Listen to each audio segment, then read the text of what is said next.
सबसे पहले supreme demon emperor बनने के बाद मैं अपनी असली पहचान छिपाता हूँ और सारफेन से शादी कर लेता हूँ, जिस पर उसी रात मेरे अंदर डिवोर्स सिस्टम जाग जाता है। अगर मैं डिवोर्स करता हूँ तो मेरी आधी कल्चरेशन पावर उसके पास चली जाती है, लेकिन बदले में मुझे वही पावर 10 लाख गुना बढ़कर वापस मिलती है। इतनी कि इस पूरी दुनिया में कोई मेरा मुकाबला नहीं कर सकता।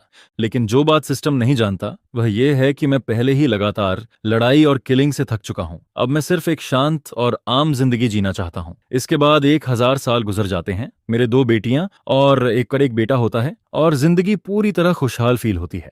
लेकिन फिर वह दिन आता है जब सरफेन एम्परर रैंक तक पहुंच जाती है और सबके सामने मुझसे डिवोर्स की मांग करती है। मुझे एक वजह दो। जिसके जवाब में वह धीमी आवाज में कहती है, आई एम सॉरी, ये मेरी गलती है। मैंने इमैन्युलेट एम्परर थ्रोन अवेकन किया है और ज्यादा स्ट्रांग बनने के लिए मुझे अपने सारे इमोशनल बॉन्ड्स खत्म करने होंगे। यह कहते हुए वह अपनी आंखें बंद कर लेती है, क्योंकि वह मेरी तरफ देखने की हिम्मत तक नहीं जुटा पाती, जिस पर मुझे यह सब लगभग हंसी जैसा लगने लगता है। मेरे ऊपर और बच्चों के ऊपर वह पावर को चुनती है। तभी उसका मास्टर स्वर तेज आवाज में बीच में बोल पड़ता है, सरफेन, अब और समय बर्बाद नहीं कर सकते। तुम्हारी एम्परर ऑरा लगभग पूरी हो चुकी है। अगर अभी कोई रुकावट आई तो शायद तुम कभी एब्सोल्यूट पीक तक नहीं पहुंच पाओगी। लेकिन उसके बाद पूरी करने से पहले ही सिल्वारा कुछ फील करती है। एक ऐसी किलिंग इंटेंट पूरे माहौल में फैलती है कि वह वहीं ठिठक जाती है। ऐसा लगता है जैसे कोई भारी पहाड़ उसके ऊपर दबाव बना रहा हो, जिस पर वह तुरंत उस दिशा में देखती है जहां से यह ऑरा आ रही होती है। और जिस इंसान की वजह से उसका खून तक ठंडा पड़ रहा होता है वह यहीं खड़ा होता है।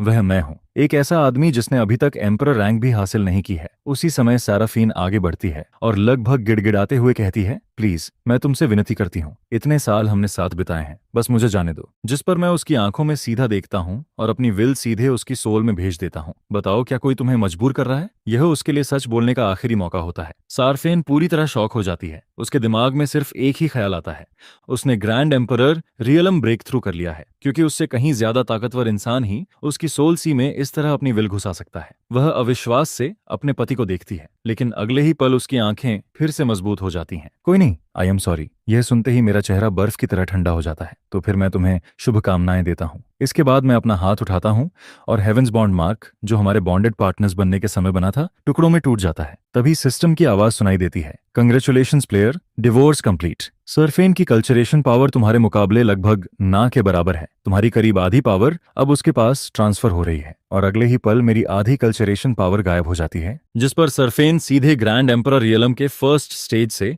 थर्ड सबस्टेज तक पहुंच जाती है। यह देखकर सिल्वारा का मुंह खुला का खुला रह जाता है। इनक्रेडिबल, यह सच में इनक्रेडिबल है। हाँ, इमैकुलेट एम्परर थ्रोन वास्तव में सारे बॉन्ड्स काटने की मांग करता है। यह डिवोर्स बिल्कुल सही फैसला था। तभी सिस्टम फिर से बोलता है, million fold culturation return successful. हालांकि प्लेयर की आधी कल्चरेशन पावर का 10 लाख गुना इस दुनिया की क्षमता से कहीं ज्यादा है, इसलिए इसे फिलहाल प्लेयर की सोल सी में स्टोर किया जाएगा। जब भी जरूरत हो, जितनी चाहो उतनी पावर ड्रॉ कर सकते हो। फ्रेंडली रिमाइंडर, यह दुनिया प्लेयर की पूरी पावर रिलीज होने को हैंडल नहीं कर सकती। अगर पूरी पावर एक साथ रिलीज हुई तो रियलिटी तक फट सकती है, इसलिए सावधान रहिए। गलती से भी इस ग्रह के हर लिविंग बीइंग को खत्म मत कर दीजिएगा। मैं सिस्टम नोटिफिकेशन को देखता हूँ, लेकिन मुझे जरा भी खुशी महसूस नहीं होती, क्योंकि मेरे सामने एक बच्चा रो रहा होता है और दूसरा पूरी तरह खामोश खड़ा होता है। डैड, क्या आप लोग सच में अलग हो रहे हो? जिस पर मैं धीरे से मोची के माथे पर हाथ फेरता हूँ। मोची, मत रो, मैं वादा करता हूँ डैड हमेशा तुमसे प्यार करेगा। अब मेरे अंदर बची हुई सारी गर्माहट सिर्फ मेरे बच्चों के लिए होती है। वहीं दूसरी तरफ सैराफीन जानती है कि इमैकुलेट एम्परर थ्रोन सिर्फ रोमांटिक बॉन्ड्स खत्म करने की मांग करता है, इसलिए वह बच्चों को अपने पास रखना चाहती है। किड्स, मैंने पहले भी तुमसे पूछा था, क्या तुमने फैसला कर लिया है? तुम मेरे साथ रहोगे या अपने फादर के साथ जाओगे? यह सुनकर LRA अपनी मुट्ठी इतनी जोर से भींच लेती है कि उसकी उंगलियां सफेद पड़ जाती हैं, लेकिन कोई भी बच्चा तुरंत जवाब नहीं देता। तभी सिल्वारा एक ब्लेड और एक स्वॉर्ड निकालती है। रेन, LRA, यह दोनों लेजेंडरी वेपन्स तुम्हारी मदर ने पहले से तुम्हारे लिए तैयार करवाए थे। यहाँ आओ, ये तुम्हारे हैं। अगर तुम अपनी मदर के साथ रहोगे तो तुम्हारा टैलेंट, तुम्हारी गिफ्ट्स और उसके रिसोर्सेज के सहारे एक दिन एम्परर रैंक तक पहुंचना तय है। जिस पर रेन, जो अब तक जमीन की तरफ देख रहा होता है, आखिरकार हिलता है। वह घुटनों के बल बैठ जाता है। फादर, आई एम सॉरी, मैं मदर के साथ जाना चाहता हूँ। मैं धीरे से उसके सिर पर हाथ रखता हूँ। आज के बाद मैं तुम्हें गाइड नहीं कर पाऊंगा। अपनी मदर की बात सुनना और मेहनत से ट्रेनिंग करना। इसके बाद वह उठता है और सार्फेन की तरफ चल देता है। जैसे ही वह उसके पास पहुंचता है, सिल्वारा जल्दी से वॉरब्लेड उसके हाथ में पकड़ा देती है, जिस पर रेन उसे देखकर ऐसे खुश हो जाता है जैसे उसे जिंदगी का सबसे बड़ा गिफ्ट मिल गया हो। फिर सिल्वारा संतुष्ट मुस्कान के साथ एलआरए की तरफ देखती है। एलआरए, इधर आओ, यह स्वॉर्ड तुम्हारी है। लेकिन यह सुनकर भी एलआरए की मुट्ठियां ढीली नहीं पड़ती। वह धीरे धीरे आगे बढ़ती है, लेकिन सार्फेन के पास पहुंचने के बाद वह अपनी मदर को घूरती है, फिर अपने भाई को पूरी नफरत भरी नजर से देखती है और अगले ही पल मुड़कर सीधे मेरी तरफ चली आती है। फादर, आपकी बेटी हमेशा आपके साथ खड़ी रहेगी। जिस पर मैं उसे देखता हूँ और मेरे अंदर जमी हुई बर्फ जैसे पिघलने लगती है। एलआरए, क्या तुम्हें यकीन है? लेकिन एलआरए अपनी मदर की तरफ देखती तक नहीं। सरफेन, मैं अभी छोटी हो सकती हूँ, लेकिन मैं सब समझती हूँ। जिस पर सरफेन समझाने की कोशिश करती है। एलआरए, तुम अभी छोटी हो, तुम्हें पूरी स्थिति समझ नहीं आ रही। अपने फ्यूचर के बारे में सोचो। अगर तुम अपने फादर के साथ गई तो कभी एम्परर रैंक तक नहीं पहुंच पाओगी। लेकिन एलआरए बिना हिचकिचाए जवाब देती है, तुम लोगों के बिना भी मैं खुद एम्परर रैंक तक पहुंच जाऊंगी। जैसे ही रेन कुछ बोलने की कोशिश करता है, एलआरए उसे बीच में ही रोक देती है। एक शब्द भी मत बोलो, अगर तुमने एक और बात कही तो मेरा कोई भाई नहीं रहेगा। वह पूरी तरह जानती है कि वह क्या कर रही है, क्योंकि एक ऐसी मदर के मुकाबले जो हमेशा ट्रेनिंग में व्यस्त रही, उसके फादर का प्यार कभी एक भी चीज मिस नहीं करता। यह सुनकर रेन सिर झुका लेता है, लेकिन अंदर ही अंदर वह सोचता है कि उसकी बहन इमोशन में बहकर गलत फैसला ले रही है। उसे यकीन होता है कि उनकी मदर के रिसोर्सेज के बिना वे दोनों अपनी जनरेशन के टॉप प्रोडिजीज कभी नहीं बन पाते। उधर आसपास खड़े लोग भी आपस में बातें करने लगते हैं। सरफेन सीधे late stage grand emperor realm तक पहुंच गई है। इतना टैलेंट होने का मतलब है कि वह सेलेस्टियल रेल्म की सबसे ताकतवर लोगों में से एक बनेगी। उसका साथ छोड़ना उस लड़की की जिंदगी की सबसे बड़ी गलती होगी। लेकिन सैराफीन समझ जाती है कि एलआरए अपना फैसला कर चुकी है, जिस पर वह अपनी छोटी बेटी की तरफ मुड़ती है। मोची, और तुम? मोची मेरा हाथ कसकर पकड़ लेती है। मदर बहुत बुरी है, मैं आपसे कभी बात नहीं करूंगी। यह सुनकर सार्फेन के चेहरे पर अनगिनत भाव उभर आते हैं। मोची, इधर आओ, मैं सेलेस्टियल रियलम के सबसे मशहूर कुलिनरी मास्टर्स को हायर करूंगी। वे तुम्हारे लिए हर दिन स्वादिष्ट खाना और पेस्ट्रीज बनाएंगे। आप बुरी इंसान हो, मुझसे बात मत करो। डैड, चलो यहाँ से, मुझे यहाँ नहीं रहना। मैं अपनी छोटी बेटी का टूटा हुआ चेहरा देखता हूँ। मोची, अपनी आंखें बंद करो और थोड़ा आराम करो। डैड को बस एक पल चाहिए, फिर हम यहाँ से चले जाएंगे। लेकिन मेरी बात पूरी होने से पहले ही मोची मेरी बाहों में सो जाती है, जिस पर मैं उसे एलआरए को सौंप देता हूँ और सरफेन के सामने जाकर खड़ा हो जाता हूँ, ठंडा और पूरी तरह डिटैच्ड। कुछ देर पहले डिवोर्स फाइनलाइज होने के बाद मुझे कोई फ्यूचर नजर नहीं आ रहा था, लेकिन जिस पल मेरी बेटियों ने मुझे चुना, उसी पल मेरे सामने एक नई राह खुल जाती है। ग्रैंड एम्परर रियलम, इम्प्रेसिव विदडिए, उम्मीद करता हूँ कि एक दिन तुम हमारी बेटियों से भी ज्यादा स्ट्रांग बनो। मैं इससे ज्यादा क्रूर कुछ नहीं कहता, क्योंकि एक समय ऐसा था जब मैं सच में इस औरत से प्यार करता था, लेकिन अगले ही पल मैं स्वर का गला पकड़ लेता हूँ। तुमने मेरे बच्चों को मैनिपुलेट करने के लिए हर ट्रिक इस्तेमाल की। तुम अभी भी जिंदा सिर्फ इसलिए हो क्योंकि तुम उसकी मास्टर हो, और क्योंकि मेरे बच्चे देख रहे हैं, वरना अब तक तुम मर चुकी होती। इसके बाद मैं उसे एक तरफ फेंक देता हूँ और अपने बेटे की तरफ मुड़ता हूँ। मेरे जाने के बाद अपना ख्याल रखना। फिर मैं यारा और अपने पुराने दोस्त होल्ड के पास जाता हूँ। मैं जा रहा हूँ, वापस आने का कोई इरादा नहीं है, इसे मेरा फेयरवेल समझो। यह सुनकर होल्ड की आंखों में अपराध बोध साफ दिखाई देता है, क्योंकि अभी जो दोनों लेजेंडरी वेपन्स स्वरा ने निकाले थे, वे उसी ने बनाए थे। केन, मैं भी यहाँ नहीं रुकना चाहता, चलो साथ चलते हैं। जिसके जवाब में मैं सिर हिलाता हूँ। नहीं होल्ड, मैं डीमन रियलम जा रहा हूँ, वहीं मेरा घर है। अपना सोल मैसेज जेड हमेशा साथ रखना। अगर कभी मुझे ढूंढना चाहो डीमन रियलम आ जाना, मैं किसी को तुम्हें लेने भेज दूंगा। अपना ख्याल रखना। इसके बाद मैं आसमान में उठता हूँ और पहली बार अपनी असली कल्टिवेशन ऑरा को खुलकर सांस लेने देता हूँ।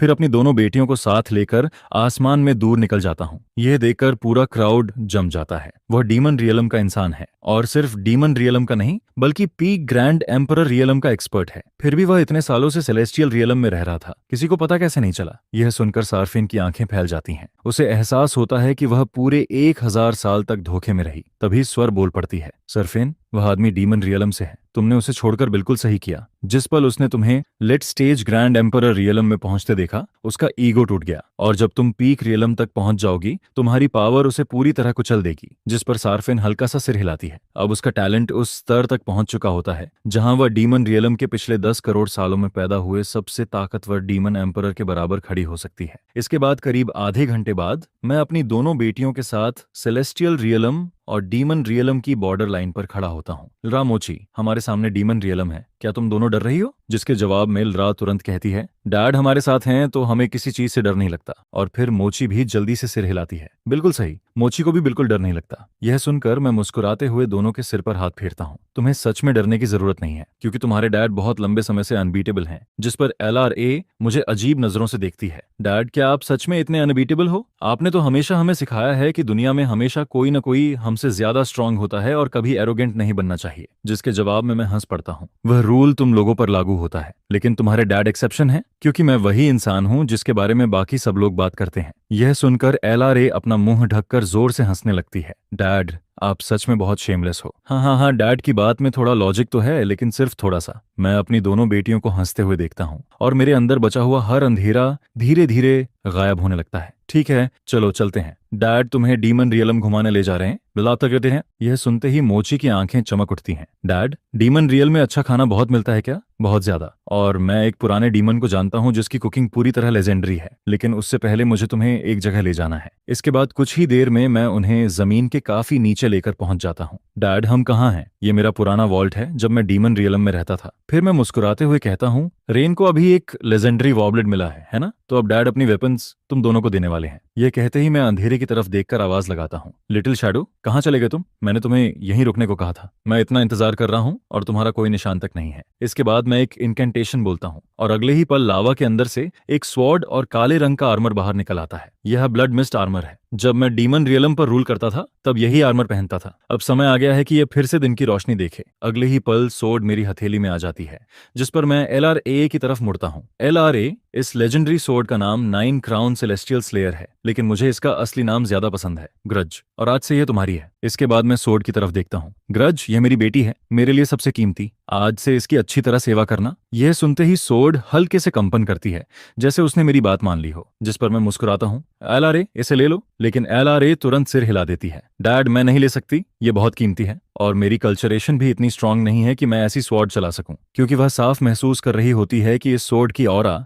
उसके भाई की ब्लेड से हजारों गुना ज्यादा ताकतवर है। जिसके जवाब में मैं शांत आवाज में कहता हूँ, LRA, इसकी चिंता मत करो, तुम मेरे ब्लड लाइन से हो। इस पूरी दुनिया में ऐसी कोई चीज नहीं है जिसके लायक तुम नहीं हो। सिर्फ ऐसी चीजें हैं जिन्हें शायद तुम खुद नहीं चाहती। यह सुनकर LRA हंस पड़ती है। डैड, यह सुनने में काफी कूल था, लेकिन फिर भी मुझे थोड़ा फनी लगा। जिस पर मैं भी हल्का सा हंसता हूँ। तो फिर इसकी आदत डाल लो, क्योंकि अब हम डीमन रियलम में हैं और यहाँ मुझे खुद को थोड़ा अलग तरीके से कैरी करना पड़ेगा। ये जगह बहुत ब्रूटल है। सिटेलियल रियलम की सोशल नाइसिटीज जैसी नहीं। यहाँ सिर्फ एक चीज मायने रखती है, सबसे जोर से कौन मार सकता है। यही यहाँ का लॉ है। इसलिए डैड को यह सुनिश्चित करना होगा कि तुम दोनों पूरी तरह इक्विप्ड रहो। इसके बाद मैं स्वॉर्ड उसके हाथों में रख देता हूँ। फिर मोची की तरफ मुड़ता हूँ। मोची, डैड के पास तुम्हारे लिए भी कुछ स्पेशल है। जिस पर ब्लड मिस्ट आर्मर अचानक छोटा होने लगता है और धीरे धीरे मोची की तरफ उड़ता है। डैड, क्या यह मेरे लिए है? लेकिन यह थोड़ा अगली लग रहा है। यह सुनते ही आर्मर सचमुच कांप जाता है, जिस पर मुझे हंसी आ जाती है। ब्लड मिस्ट आर्मर, सुना तुमने? मेरी बेटी को तुम्हारा यह रूप पसंद नहीं आया। अपना रूप बदलो, ऐसा बनो जिसे कोई बच्चा पसंद करे। अगले ही पल वह डरावना काला आर्मर बदलकर बेहद प्यारा और क्यूट बन जाता है, जिस पर मोची की आंखें चमक उठती हैं।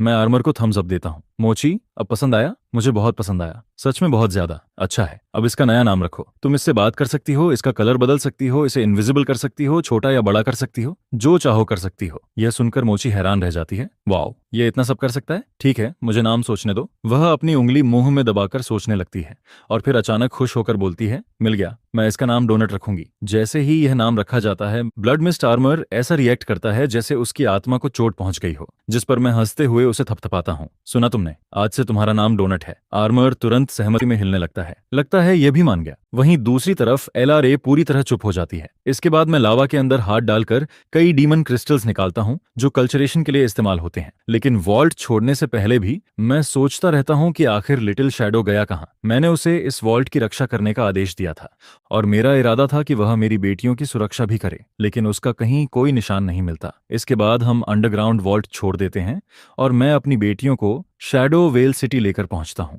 यहाँ एक पुराना एक्वाइंटेंस रहता है। उसका कल्टीवेशन सैंक्टम मेरी बेटियों के लिए बिल्कुल परफेक्ट होगा। शैडो वेल सिटी की सड़कों पर चलते हुए LRA चारों तरफ देखती है। डैड, यह सिटी मेरी इमेजिनेशन जैसी बिल्कुल नहीं है। मुझे लगा था यहाँ हर जगह केओस होगा, लेकिन तभी वह अचानक आसमान की तरफ देखकर चिल्लाती है, डैड देखो, ऊपर लोग लड़ रहे हैं। हम आसमान की तरफ देखते हैं, जहां कुछ आदमी एक रेड ड्रेस पहनी हुई लड़की को चारों तरफ से घेर चुके होते हैं। इसे जाने नहीं देंगे, आज की रात मजेदार होने वाली है। दूसरा आदमी हंसते हुए कहता है, मजा बाद में, पहले वह चीज मायने रखती है जो इसके पास है। हालांकि देखने में ये काफी खूबसूरत है। यह देखकर एलआरए तुरंत मेरी तरफ देखती है, डैड वे लोग उसे टारगेट कर रहे हैं, तो तुम उसकी मदद करना चाहती हो? मैं पहले से जानता हूं कि मेरी बेटी ऐसी चीज को इग्नोर नहीं कर सकती। जिस पर एलआरए थोड़ी झिझकती है, शायद मुझे बीच में नहीं पड़ना चाहिए। रुको, मैं अभी भी सेलेस्टियल रियलम के तरीकों से सोच रही हूँ। अगर मैंने दखल दिया और बाकी लोग भी मेरे खिलाफ आ गए तो? लेकिन मैं बिल्कुल बेफिक्र दिखाई देता हूँ। जितने भी आएंगे डैड संभाल लेंगे। जाओ और जो करना चाहो करो, किसी बात की चिंता मत करो। बस यही सुनना एलआरए के लिए काफी होता है। डैड मैं जा रही हूँ, जाओ और अपनी नई स्वॉर्ड को अच्छे से टेस्ट भी कर लेना। अगले ही पल एलआरए बिजली की तरह गायब हो जाती है और रेड ड्रेस वाली लड़की के पास पहुंच जाती है। मैं तुम्हारी मदद करती हूँ, यह कहते हुए वह स्वॉर्ड घुमाती है और सिर्फ एक फ्लैश में एक अटैकर की मौत हो जाती है। यह देखकर बाकी चारों आदमी तुरंत सतर्क हो जाते हैं, खासकर तब जब वे एलआरए के हाथ में मौजूद स्वॉर्ड को देखते हैं। उधर रेड ड्रेस वाली लड़की की उम्मीद फिर से टूटने लगती है। एक पल पहले उसे राहत मिली थी, लेकिन अब उसे लगता है कि कोई भी मदद मुफ्त में नहीं आती। वहीं दूसरी तरफ एलआरए अपनी स्वॉर्ड को देखकर शॉक रह जाती है। ये उसके भाई के वेपन की ही कैटेगरी की स्वॉर्ड है, लेकिन सिर्फ एक कैजुअल स्विंग ने किसी की जान ले ली। तभी कोई जोर से चिल्लाता है, सब लोग सुनो, सेलेस्टियल रियलम की एक आउटसाइडर डीमन रियलम में घुस आई है और इसने हमारे लोगों में से एक को मार दिया। इसके पास 10th टियर सोर्ड है, इसे मिलकर मार गिराओ। जो इसे मारेगा सोर्ड उसी की होगी। यह सुनते ही चारों दिशाओं से डीमन रेल्म फाइटर्स टूट पड़ते हैं, लेकिन एलआरए बिल्कुल शांत रहती है और मुझे सोल मैसेज भेजती है, रेडी? जिसके जवाब में मैं मुस्कुराता हूँ। जितनी ताकत से चाहो अटैक करो, मुझे उसकी सुरक्षा की बिल्कुल चिंता नहीं होती, क्योंकि यहाँ मौजूद हर चीज मेरे कंट्रोल में होती है।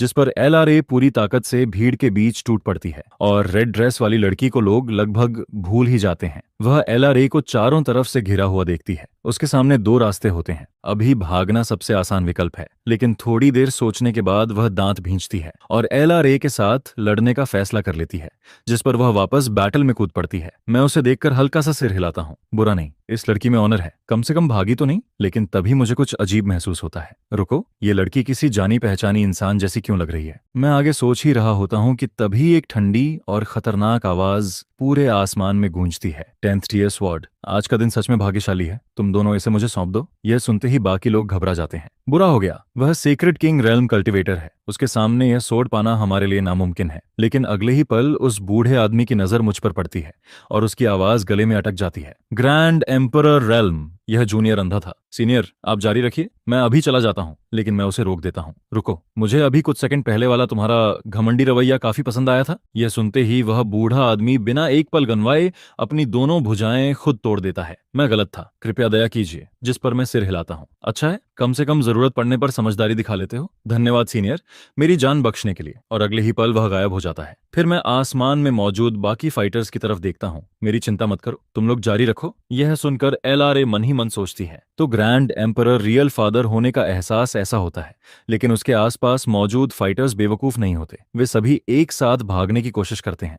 जिस पर मैं सिर्फ अपना हाथ उठाता हूँ और अगले ही पल एक कंटेनमेंट बैरियर पूरे आसमान को सील कर देता है। नहीं, वे पूरी ताकत से बैरियर पर अटैक करते हैं, लेकिन बैरियर हल्का सा भी नहीं हिलता। जिस पर एलआरए और रेड ड्रेस वाली लड़की तुरंत अटैक शुरू कर देती हैं और सिर्फ 2.5 मिनट बाद जितने भी फाइटर्स एलआरए पर टूट पड़े थे उन सभी की लाशें जमीन पर बिखरी पड़ी होती हैं। इसके बाद एलआरए तेजी से मेरे पास लौट आती है। डैड, ये स्वॉर्ड मेरे लिए बिल्कुल परफेक्ट है। जिस पर मैं हल्का सा सिर हिलाता हूँ।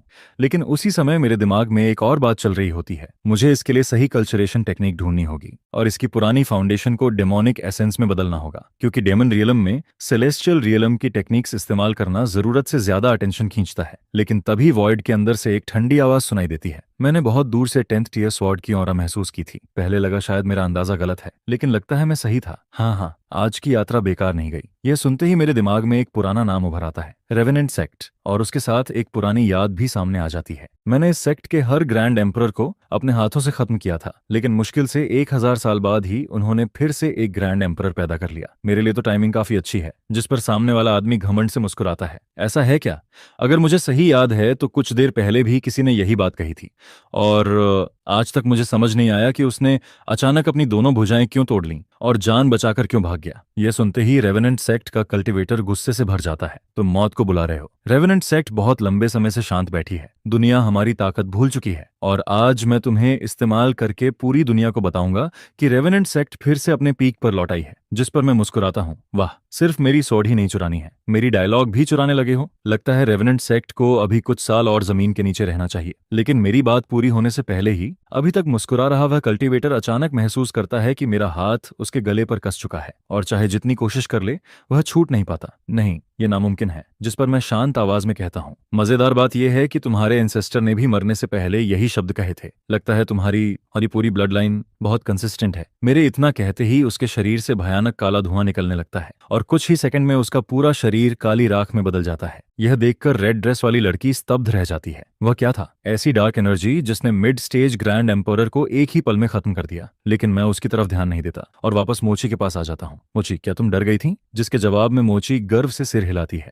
बिल्कुल नहीं, मुझे तो अभी डैड बहुत कूल लग रहे थे। यह सुनकर मैं अपनी छोटी बेटी को देखता हूँ और मन ही मन सोचता हूँ, मेरे इस छोटे ट्रेजर में सच में कुछ खास है। आखिर यह मेरी ब्लड लाइन से जो है। लेकिन तभी पूरे आसमान में डरावने स्टॉर्म क्लाउड्स छा जाते हैं और उनके साथ एक गूंजती हुई बुजुर्ग आवाज सुनाई देती है। मेरे सिटी में मारने की हिम्मत किसने की? अगले ही पल एक भारी दबाव पूरे इलाके पर उतर आता है, जिस पर आसपास मौजूद लोग घबरा जाते हैं। सिटी लॉर्ड आ गए। जिसने भी ये किया है अब उसका अंत तय है। दूसरा व्यक्ति तुरंत कहता है, तुम जानते भी हो वह कौन है? शैडो सिटी का लॉर्ड, पूरे डीमन रियलम के सबसे ताकतवर लोगों में से एक है, पीक ग्रैंड एम्परर रियलम। लेकिन यह सुनकर मैं सिर्फ हल्का सा मुस्कुरा देता हूँ। ये बूढ़ा अभी भी शो ऑफ करना नहीं भूला। इसके बाद बादलों के बीच से एक आकृति धीरे धीरे नीचे उतरती है। कौन सा तुच्छ प्राणी इतनी हिम्मत करता है? अपना नाम बताओ। जिस पर मैं आराम से जवाब देता हूँ, तुम्हारा ग्रैंडफादर। अब नीचे आओ और रिस्पेक्ट दिखाओ। यह सुनते ही वह गुस्से से भर उठता है। तुम्हारी हिम्मत कैसे हुई? लेकिन अगले ही पल वह अचानक रुक जाता है। रुको, क्या मैं सही देख रहा हूँ? और उसके साथ ही पूरे आसमान से स्टॉर्म क्लाउड्स और प्रेशर गायब हो जाते हैं। फिर वह सीधे मेरे पास उतरता है और जोर से हंस पड़ता है। मुझे पता था, तुम मुसीबतों के पुतले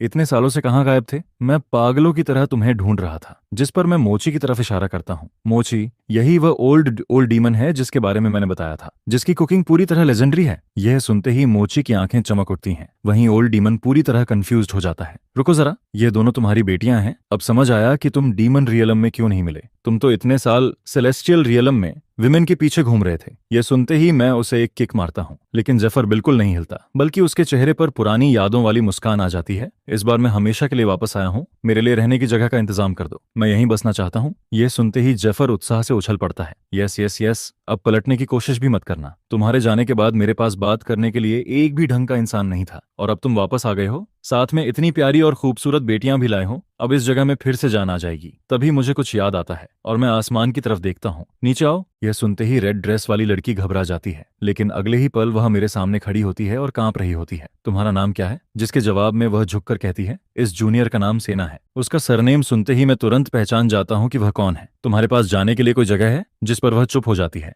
फिर मैं आगे कहता हूँ, मेरी बेटी डीमन रियल में नहीं है, उसे यहाँ के बारे में ज्यादा जानकारी नहीं है। तुम दोनों लगभग एक ही उम्र की हो, इसलिए मुझे चाहिए कि तुम उसे डीमन रियलम घुमाओ। यह सुनते ही सेना को ऐसा लगता है जैसे किस्मत ने उसे बचने का मौका दे दिया हो। वह जल्दी जल्दी सिर हिलाती है। बिल्कुल, आज से तुम हमारे साथ रहोगी। इसके कुछ समय बाद शैडो वेल सिटी के बीचों बीच मौजूद एक शांत कोर्टयार्ड में जेफर गर्व से मुस्कुराता है। तो बताओ कैसा लगा? आमतौर पर यहाँ सिर्फ मैं रहता हूँ, लेकिन अब जब तुम वापस आ गए हो यह जगह तुम्हारी है। मैं चारों तरफ नजर दौड़ाता हूँ और फिर भौहें सिकोड़ लेता हूँ। क्या यह सच में तुम्हारा घर है? जिस पर जेफर हंस पड़ता है। क्या करूं? मैं तुम्हारे घर में इतना रहा कि आखिर में पूरा घर ही कॉपी कर लिया। यह सुनकर मैं सिर हिलाकर हंस देता हूँ।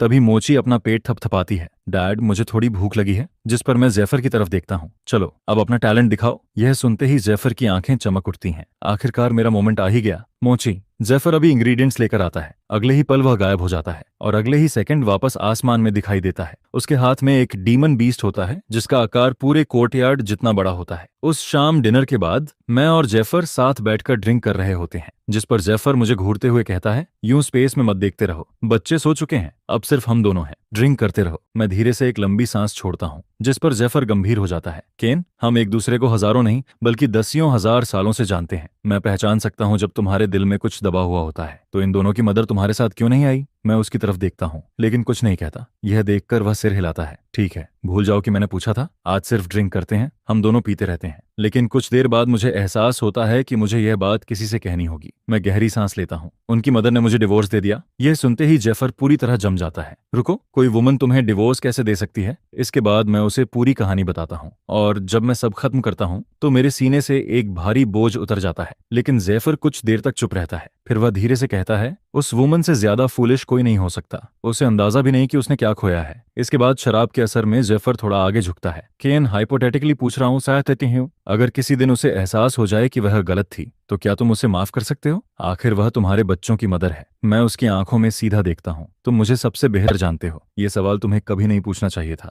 जिस पर जेफर हल्का सा हंस देता है। ठीक है, मैं हर हाल में तुम्हारे साथ हूँ। फिर अचानक उसके चेहरे पर शरारती मुस्कान आ जाती है। वैसे तुम्हारे और मेरे बीच की बात है। एक लड़की थी जो हर साल तुम्हें ढूंढने यहाँ आती थी, खासकर फ्रॉस्ट। वह पूरे 1000 साल तक डीमन रेल्म में तुम्हें ढूंढती रही, यहाँ तक कि सेलेस्टियल रेल्म भी गई। लेकिन वहां उसने गलती से अपनी डीमन रेल्म आइडेंटिटी उजागर कर दी। फिर ग्रैंड एम्परर्स के एक ग्रुप ने उस पर एम्बुश कर दिया। वह बुरी तरह घायल होकर वापस लौटी, और उसे ठीक होने में बहुत समय लगा। वह लड़की सच में तुमसे प्यार करती है। यह सुनकर मेरे दिमाग में एक खास महिला की छवि उभरती है। जिंदा बच गई, यही काफी है। जिस पर जेफर तुरंत बोल पड़ता है, इतनी अच्छी वुमन, उसे एक मौका क्यों नहीं देते? मैं भौं उठाता हूँ। क्या बात है, फिर से मैचमेकर बनने की कोशिश कर रहे हो? यह सुनते ही जेफर हाथ उठा देता है। ठीक है, मान लो मैंने कुछ नहीं कहा। इसके बाद मैं टॉपिक बदल देता हूँ। मेरी कल्चरेशन टेक्निक मेरी बेटी के लिए सही नहीं है। मैं देखना चाहता हूँ कि तुम्हारी टेक्निक उसके लिए काम करती है या नहीं। जिस पर जेफर तुरंत जवाब देता है, यह तो आसान है, तुम्हारी बेटी मतलब मेरी बेटी। अगर ये टेक्निक काम नहीं करती तो मैं पूरे डीमन रियलम का कोना कोना छान मारूंगा, लेकिन उसके लिए सही टेक्निक जरूर ढूंढूंगा। उधर उसी समय एलआरए के कमरे में, एलआरए, मुझे नींद नहीं आ रही। जिस पर एलआरए अपनी छोटी बहन के बाल सहलाती है। क्या हुआ? मोची कुछ देर चुप रहती है, फिर धीरे से कहती है, मैं मदर से नफरत करती हूँ, मुझे पता है करती हूँ, लेकिन फिर भी। एलआरए उसके सिर पर हाथ फेरती है। उनके बारे में मत सोचो, हमारे पास डैड है, यही काफी है। जिस पर मोची धीरे से पूछती है, एलआरए, क्या हम मदर से फिर कभी मिलेंगे? मिलेंगे? कब? जब हम दोनों ग्रैंड एम्परर रियलम तक पहुंच जाएंगे, तब हम साथ जाकर उनसे मिलेंगे। मोची की आंखें चमक उठती हैं। सच में? जिस पर एलआरए की आंखों में दृढ़ता दिखाई देती है। और उस दिन मैं उन्हें खुद हराऊंगी और दिखाऊंगी कि उनका फैसला गलत था। यह सुनकर मोची भी मुट्ठी भींच लेती है। ठीक है, तो फिर मोची भी मेहनत से ट्रेनिंग करेगी, हम दोनों मिलकर उन्हें हराएंगे। अगली सुबह मैं अपनी दोनों बेटियों को ट्रेनिंग हॉल में लेकर जाता हूँ। जेफर, टेक्निक पास डाउन करो। एलआरए जेफर के सामने क्रॉस लेग्ड बैठ जाती है और जेफर की उंगलियों से हल्की रोशनी निकलने लगती है। लेकिन तभी एलआरए अचानक बोल पड़ती है, जेफर, क्या आप उस छोटे लाइटनिंग बॉल को थोड़ा दूर कर सकते हो? उसकी वजह से मेरा ध्यान भटक रहा है। यह सुनकर जेफर मेरी तरफ देखता है और मैं सपाट आवाज में कहता हूँ, ये मैनेज हो जाना चाहिए। जिस पर जेफर तुरंत सिर हिलाता है। कुछ देर बाद एलआरए गहरे फोकस में चली जाती है, लेकिन तभी सबसे आखिरी इंसान जिससे मैं ऐसी उम्मीद करता, वह मोची होती है, जो कभी ट्रेनिंग में दिलचस्पी नहीं दिखाती। वह अचानक मेरी तरफ देखती है और कहती है, डैड, मैं भी ट्रेनिंग करना चाहती हूँ। मैं उसे हैरानी से देखता हूँ, जिस पर जेफर कहता है, मोची को एक बार ट्राई करने दो, और फिर वह सिर हिलाता है। टेक्निक पास करने के बाद जेफर एक अजीब से एक्सप्रेशन के साथ मेरी तरफ मुड़ता है। एलआरए की सिचुएशन मुझे सच में फ्रॉस्ट की याद दिलाती है। अभी वह उसके लेवल तक नहीं पहुंची है, लेकिन जो साइकोलॉजिकल ब्लॉक है वो बिल्कुल वैसा ही है, और उस चीज के बारे में मैं भी कुछ नहीं कर सकता। जिस पर वह आगे कहता है, तुम्हें पता है, तुमने उस समय फ्रॉस्ट को रिजेक्ट किया था, उसकी वजह भी यही पर्सनैलिटी थी, है ना? और अब तुम्हारी बेटी भी बिल्कुल उसी जैसी है। बस करो। इसके बाद मुझे अचानक कुछ याद आता है। वैसे मैं तुमसे कल एक बात पूछना भूल गया था, क्या इन सालों में तुम्हें लिटिल शैडो कहीं दिखाई दिया है? जिस पर जेफर जवाब देता है, असल में हाँ, क्योंकि उसने मेरा सबसे अच्छा वेपन थंडरसम स्मोक ब्लेड चुरा लिया था। यह सुनते ही मेरा चेहरा लाल पड़ जाता है। और फिर क्या हुआ? फिर कुछ नहीं हुआ। इसके बाद वह सीधे मेरी तरफ उंगली दिखाते हुए कहता है, साफ साफ सुन लो, तुम्हें मेरी थंडरसम स्मोक ब्लेड वापस लानी होगी, और वो बीस्ट तुम्हारा बॉन्डेड क्रिएचर है, लेकिन मुझे नहीं पता कि वह अभी कहाँ है। बॉन्ड का आधा हिस्सा तो मैंने उस समय ही सेवर कर दिया था जब मैं यहाँ से गया था। ये सुनकर जेफर कुछ देर के लिए चुप हो जाता है। करीब 2.5 मिनट बीत जाते हैं, जिस पर एलआरए अपनी आंखें खोलती है। डैड, ये टेक्निक अच्छी लग रही है, लेकिन कुछ थोड़ा अजीब भी फील हो रहा है। मैं समझ नहीं पा रही कि क्या। मैं अपना हाथ उसके सिर पर रखता हूँ और ध्यान से चेक करता हूँ। कुछ देर बाद मैं कहता हूँ, यह टेक्निक तुम्हारे साथ लगभग 90% कंपैटिबल है, लेकिन पूरी तरह नहीं। कोई बात नहीं, डैड तुम्हारे लिए इससे भी बेहतर टेक्निक ढूंढ लेगा। लेकिन तभी एलआरए पूछती है, डैड, मोची जो कर रही है, क्या वो सच में काम कर रहा है? जिस पर जेफर उसकी तरफ देखता है और उसकी आंखें चौड़ी हो जाती हैं। हे भगवान, मैंने अपनी पूरी जिंदगी में किसी को पहली कोशिश में ऐसा रिजल्ट मैनिफेस्ट करते हुए नहीं देखा। डैड, क्या मैं कुछ बहुत इंप्रेसिव कर रही हूँ? हाँ, जब मैंने शुरुआत की थी तब मैं तुम्हारे आसपास भी नहीं था। यह सुनकर मैं तुरंत एलआरए की तरफ मुड़ता हूँ। एलआरए, हिम्मत मत हारना, डैड तुम्हारे लिए बेहतर टेक्निक जरूर ढूंढेगा। जिस पर एलआरए चुपचाप सिर हिला देती है। बाद में कोर्टयार्ड में जेफर मुझे अलग ले जाता है। मुझे सच में लगता है कि तुम्हें एलआरए को फ्रॉस्ट की कल्चरेशन टेक्निक ट्राई करवानी चाहिए। फिर से वही बात, अगर ये सिर्फ मेरी मैच मेकिंग वाली बात नहीं है और दोनों सच में इतने सिमिलर हैं, तो शायद वह टेक्निक उसके लिए परफेक्ट मैच हो सकती है। ये सुनकर मैं कुछ देर सोचता हूँ, क्या तुम्हारा अभी भी उससे कांटेक्ट है? हाँ है, हालांकि उसका टेम्पर पहले से भी ज्यादा डेंजरस हो गया है, खासकर उसके वेपन चोरी होने के बाद। यह सुनते ही मुझे सब समझ आ जाता है। अब समझ आया, इतने सालों तक तुम मुझे उसके साथ रहने के लिए पुश करते रहे क्योंकि वो तुम्हें धमका रही थी, है ना? बिल्कुल नहीं। ठीक है, उसे एक सोल मैसेज भेजो, उसे यहाँ आने के लिए कहो। यह सुनकर जेफर साफ तौर पर राहत की सांस लेता है। आखिरकार अब मुझे रोज रोज ये काम नहीं करना पड़ेगा। लेकिन सिर्फ 15 मिनट बाद ही मोची खिड़की की तरफ इशारा करती है। डैड, बाहर बर्फ गिर रही है, जबकि कुछ पल पहले तक मौसम बिल्कुल साफ था। और उसी समय खिड़की के बाहर सफेद कपड़ों में एक फिगर दिखाई देता है। फ्रॉस्ट। जेफर ने कहा था कि तुम्हारे पास कोई जरूरी खबर है, क्या तुमने उसे ढूंढ लिया? लेकिन फ्रॉस्ट अंदर नहीं आती है, क्योंकि वह उस जगह को डिस्टर्ब करने से डर रही होती है जिसके बारे में वह सालों से सपने देखती आई है। तभी अंदर से एक आवाज आती है, अंदर नहीं आओगी? और अगले ही पल फ्रॉस्ट कमरे के अंदर दिखाई देती है। तुम इतने सालों तक कहाँ थे? तुम्हें अंदाजा भी है कि मैंने क्या क्या झेला है? यह देखकर जेफर सिर हिलाता है। पूरी दुनिया में सिर्फ तुम ही हो जो इसे ऐसा बिहेव करने पर मजबूर कर सकते हो। जिस पर फ्रॉस्ट मेरी तरफ देखती है। तुम अभी भी बिल्कुल वैसे ही हो। असल में मैं काफी बदल गया हूँ। इसके बाद वह मेरी बगल में खड़ी दोनों लड़कियों की तरफ देखती है। और ये दोनों मेरी बेटियां हैं, वो हैं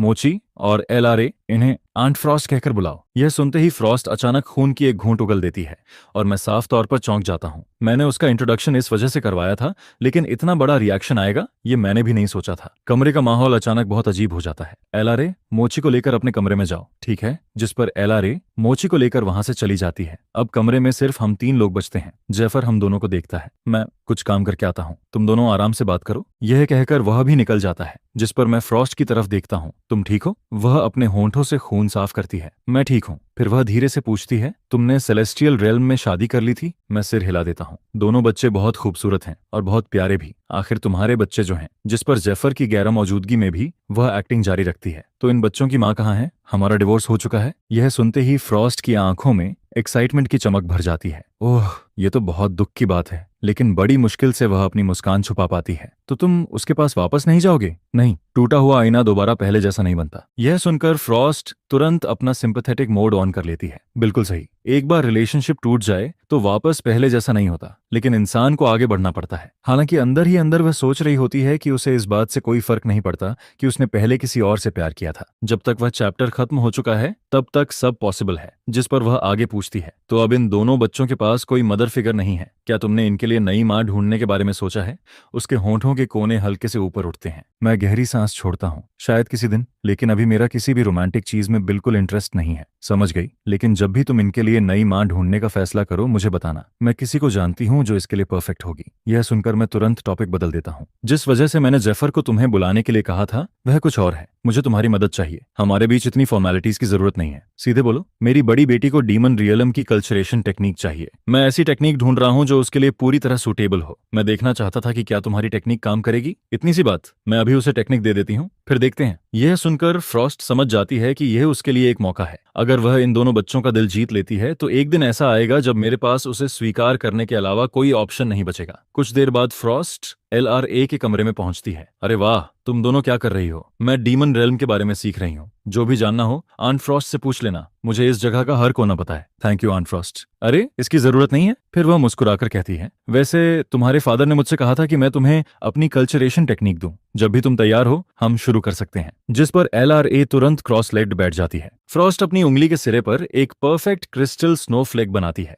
उसकी फ्लॉलेस शेप को देखकर एलआरए के अंदर एक अजीब सी शांति उतरने लगती है। कुछ पल बाद एलआरए आंखें खोलती है। ये बिल्कुल सही लग रहा है, एक भी चीज अजीब नहीं लग रही। मैं अपना हाथ उसके सिर पर रखकर ध्यान से चेक करता हूँ। सही कहा, ये टेक्निक तुम्हारे लिए परफेक्ट मैच है। अब से इसी से कल्टीवेट करना, लेकिन उससे पहले डैड को तुम्हारी पुरानी सेलेस्टियल रियलम फाउंडेशन कन्वर्ट करनी होगी। इसके बाद मैं फ्रॉस्ट और मोची की तरफ देखता हूँ। तुम दोनों थोड़ी देर के लिए बाहर जाओ। डैड, मैं भी? हाँ, अपनी सिस्टर को डिस्टर्ब मत करो। फिर मुझे कुछ याद आता है, तुम्हें फ्रोजन वाटरमेलन चाहिए था ना? आंट फ्रॉस्ट से मांग लो। ये आंट फ्रॉस्ट, चलो। यह कहकर मोची बिना सोचे समझे फ्रॉस्ट का हाथ पकड़ लेती है और उसी पल फ्रॉस्ट का पूरा शरीर हल्का सा कांप जाता है, क्योंकि आज तक किसी ने इस तरह उसका हाथ नहीं पकड़ा था। कुछ देर बाद मोची फ्रोजन वाटरमेलन खाती हुई दिखाई देती है। मोची, ये सोल मैसेज जेड रख लो, जब भी और चाहिए हो आंट फ्रॉस्ट को कांटेक्ट कर लेना। जिस पर मोची अपने हाथ के पीछे वाले हिस्से से मुंह साफ करती है। डील, यह फ्रोजन वाटरमेलन बहुत अमेजिंग है। और फिर वह दोबारा खाने में लग जाती है। यह देखकर फ्रॉस्ट थोड़ा और करीब आने की कोशिश करती है। मोची, क्या तुम्हें ठंडी चीजें इतनी पसंद है? खास तौर पर नहीं,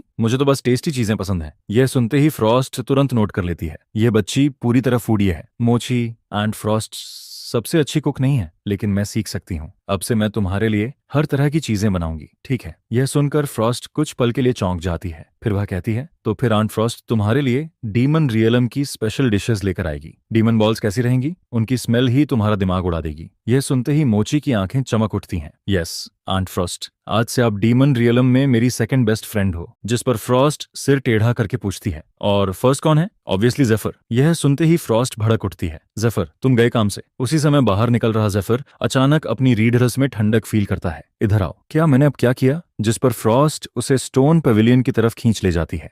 उसका पूरा एक्सप्रेशन बर्फ जैसा ठंडा हो चुका होता है। मुझे कुछ सवाल पूछने हैं। जेफर हल्का सा कांप जाता है। क्या तुम मेरे साथ थोड़ा अच्छा बिहेव नहीं कर सकती? मैं इतने समय से तुम्हारे लिए अच्छी बातें ही कर रहा हूँ। तुम इस पर यकीन करना मुश्किल है। ठीक है, अच्छे काम का यही रिवॉर्ड मिलता है। जो जानना है पूछ लो। कुछ देर बाद जेफर उसे सारी बातें बता देता है। सब कुछ सुनने के बाद फ्रॉस्ट पूरी तरह स्टन्ड रह जाती है। कोई तरीका नहीं? वह औरत सच में हैरान कर देने वाली हद तक बेवकूफ थी। सही कहा, मैंने भी यही सोचा था। लेकिन अगले ही पल फ्रॉस्ट खुद को रोकती है। नहीं, मुझे उसे बेवकूफ नहीं कहना चाहिए। अगर उसने सच में उसकी वैल्यू की होती तो मुझे ऐसा मौका कभी नहीं मिलता। और फिर वह धीरे से मुस्कुराती है। और केन को मैं जितना जानती हूँ वह कभी वापस नहीं जाएगा। जिसका मतलब है कि तुम्हें बस थोड़ा एफर्ट करना है, और अगर ऐसा किया तो उसके दिल में जगह बनाने के चांसेस सच में काफी अच्छे हैं। तुम जानते हो क्या, अब मुझे लगने लगा है कि तुम उतने भी बुरे नहीं हो। आज मैं तुम्हें नहीं मारूंगी। जिस पर जेफर तुरंत चुप हो जाता है। करीब आधे घंटे बाद मैं सफलतापूर्वक ALRA की कल्टीवेशन फाउंडेशन को डीमन रियलम के साथ कंपैटिबल फाउंडेशन में कन्वर्ट कर देता हूँ। इतना ही नहीं, इस प्रोसेस में मैं उसे एक पूरा मेजर रियलम भी ऊपर पहुंचा देता हूँ। इसके बाद मैं ALRA को लेकर गार्डन में आता हूँ।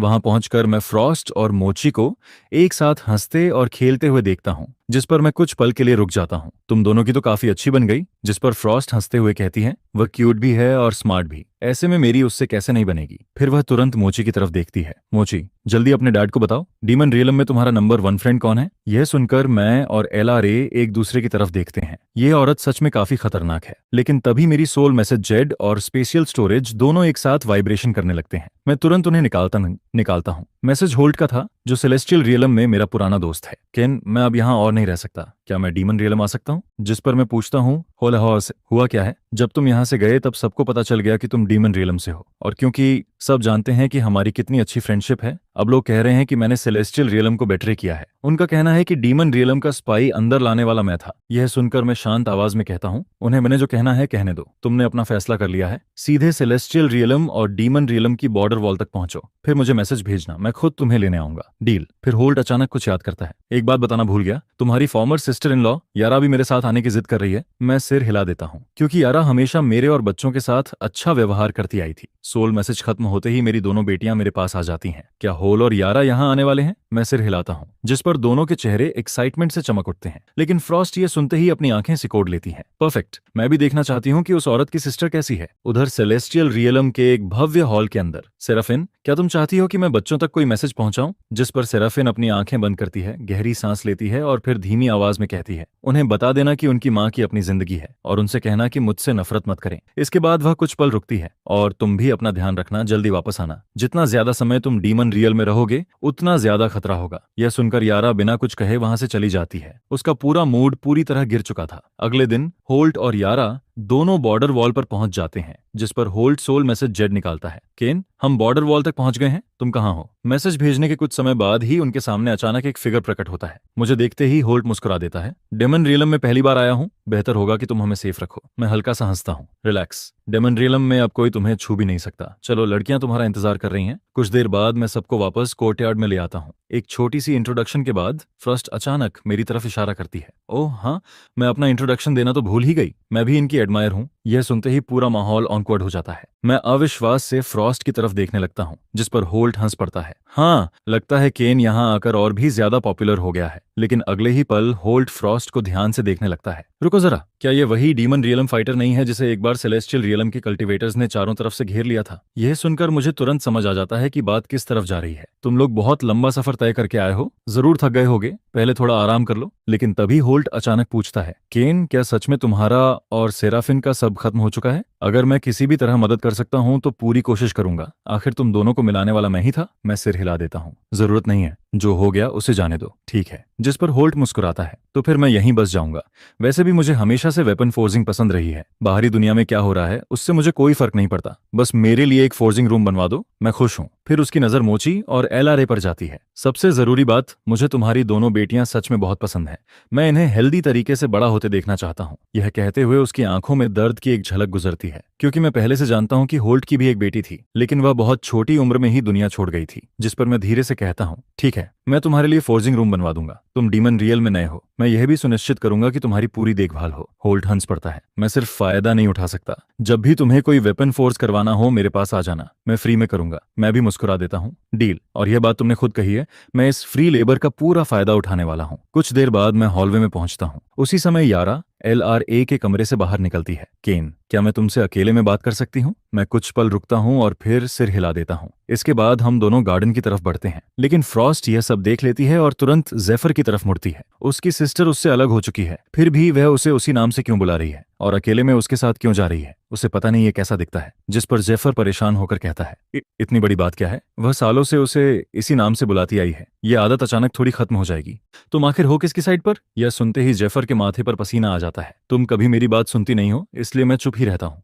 उधर बैक गार्डन में मैं अपनी फॉर्मर सिस्टर इन लॉ यारा की तरफ देखता हूँ। मुझे पहले से अंदाजा था कि वह क्या कहने वाली है, और सच में अगले ही पल यारा पूरे 90 डिग्री तक झुक जाती है। केन, केन, मुझे माफ कर दो, मेरी सिस्टर की तरफ से। मैं लंबी सांस छोड़ता हूँ। मुझे पता था कि उसका इरादा बुरा नहीं है। उठो, तुमने कुछ गलत नहीं किया। मुझे सेराफिन ने पाला है, इसलिए मैं किसी भी इंसान से बेहतर जानती हूँ कि उसके लिए पावर कितनी महत्वपूर्ण है। लेकिन मैंने कभी नहीं सोचा था कि बात यहाँ तक पहुंच जाएगी। मैं सिर हिलाता हूँ। बस करो, जो हो गया वह हो गया, अब वापस नहीं जा सकते। लेकिन यारा और ज्यादा सिर झुका लेती है। फिर वह कहती है, केन, मैं रेन और नॉक्स की तरफ से भी माफी मांगना चाहती हूँ। यह सुनकर मैं पूरी तरह चुप हो जाता हूँ। क्या यह लड़की पैदा ही माफी मांगने के लिए हुई है? जिस पर मेरे चेहरे पर हल्की मुस्कान आ जाती है। ठीक है, अगर माफी मांगनी है तो थोड़ी सिंसियरिटी भी दिखाओ। यारा का एक्सप्रेशन बदल जाता है। मुझे बताइए क्या करना है, मैं कर दूंगी। मैं मजाक में कह देता हूँ। तो फिर आज से यहीं रहो और कभी वापस मत जाना। कर सकती हो? लेकिन अगले ही पल यारा सिर उठाकर गंभीरता से कहती है, क्या मैं पहले वापस जाकर सबसे ठीक तरह से विदा ले सकती हूँ? यह सुनते ही मैं लगभग खांस पड़ता हूँ। अरे यार, मैं मजाक कर रहा था। माफी स्वीकार है, अब खुश? सच कहूं तो मुझे समझ नहीं आता तुम्हारे साथ क्या किया जाए। लेकिन यह सुनकर यारा थोड़ी डिसअपॉइंटेड दिखाई देती है। मैं ज्यादा देर वहां नहीं रुकता और सीधे कोर्टयार्ड की तरफ लौट जाता हूँ। वहां पहुंचते ही मैं देखता हूँ कि होल्ट अपने हाथ में पकड़े डिवाइन वेपन को घूर रहा था। मुझे देखते ही वह भागकर मेरे पास आता है। ये तुम्हें कहां से मिला? इसके पीछे की फोर्जिंग स्किल और इसमें इस्तेमाल हुई फोर्बिडन टेक्निक्स का लेवल, मैंने अपनी जिंदगी में ऐसा कुछ नहीं देखा। ये बिल्कुल एक्स्ट्रॉर्डनरी है। मैं हल्का सा मुस्कुराता हूँ। सच कहूं तो इसे बनाने वाला तुमसे काफी बेहतर है। अगर तुम चाहो तो मैं उसे तुम्हें सिखाने के लिए मना सकता हूँ। यह सुनते ही होल्ट की आंखें चमक उठती हैं। सच में? इतना स्किल्ड इंसान वह मुझे सिखाने के लिए तैयार होगा? मैं कंधे उचकाता हूँ। अगर उसने मना किया तो मैं उसे पीट कर मना लूंगा। उस हिस्से की चिंता मत करो। जिस पर होल्ट तुरंत सिर हिलाता है। किसी को पीट कर सिखाने पर मजबूर करना थोड़ा गलत लगता है, और जहां तक मेरा अंदाजा है ऐसी चीज फोर्ज करने वाला कम से कम पीक ग्रैंड एम्परर लेवल का होगा। क्या तुम पक्के तौर पर उसे हरा सकते हो? तभी बगल से जेफर बोल पड़ता है, होल, बस इस पर भरोसा करो। डेमन रियलम में कोई भी केन को मना नहीं करता जब तक कि उसे पिटना पसंद ना हो। यह सुनकर होल्ट और यारा दोनों पूरी तरह स्टंट रह जाते हैं। कुछ देर बाद होल्ट जोर से हंस पड़ता है। बहुत बढ़िया, ऐसे में मैं स्काईफॉल एबिस जाकर कुछ अच्छे मटेरियल्स भी ले आता हूँ। इसके बाद मैं यारा और बाकी लोगों की तरफ इशारा करता हूँ। वैसे जिसने भी अभी तक ग्रैंड एम्परर रियलम हासिल नहीं किया है वह मेरे साथ चले। नीचे एक ऐसी जगह है जो तुम्हारे शरीर को क्लींस कर सकती है। बाद में ग्रैंड एम्परर रियलम में ब्रेक थ्रू करना बहुत आसान हो जाएगा। फिर मैं जेफर की तरफ मुड़ता हूँ।